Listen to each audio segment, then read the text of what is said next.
महायुतीतल्या विधान परिषदेच्या जागावाटपाचा तिढा दिल्ली दरबारी। एकनाथ शिंदेंपाठोपाठ आता गिरीश महाजनही दिल्लीत। शिवसेनेतला अंतर्गत वाद चव्हाट्यावर। विकास निधीपासून वंचित ठेवल्याचा अब्दुल सत्तारांचा आरोप। पक्ष नेतृत्वाला सावध राहण्याचा इशारा।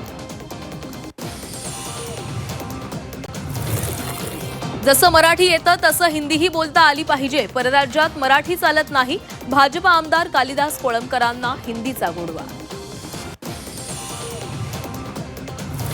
नीट पेपरफुटी प्रकरणामध्ये शुभम खैरनारला 6 जूनपर्यंत न्यायालयीन कोठडी। दिल्लीतील राऊज एव्हेन्यू कोर्टाचा निर्णय। कोर्टाकडून सीबीआयची मागणी मान्य। हिंगोली जिल्ह्यामध्ये डिझेलचा तुटवडा। पेट्रोल पंपावर डिझेल घेण्यासाठी शेतकऱ्यांची गर्दी।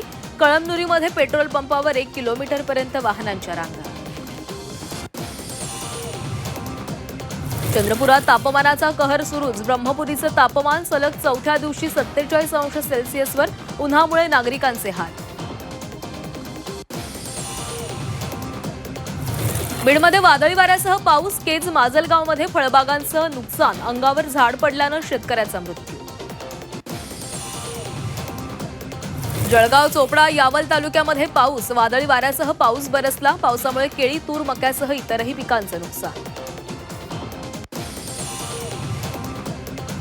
अहिल्यानगर जिल्ह्यामध्ये विजेच्या कडकडाटासह पावसाची जोरदार हजेरी। कोपरगाव, राहाता शहर आणि परिसरामध्ये पावसाची हजेरी। अचानक आलेल्या पावसानं नागरिकांची धावपळ।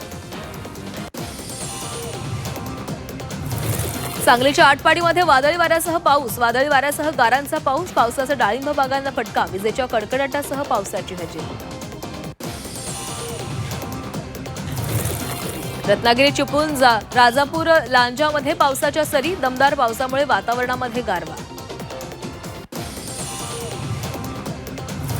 धाराशिवमध्ये धावत्या ट्रेनमधून शेळ्या लंपास। सोलापूर धुळे राज्य महामार्गावरील धक्कादायक घटना। वाहनधारकांमध्ये भीतीचं वातावरण।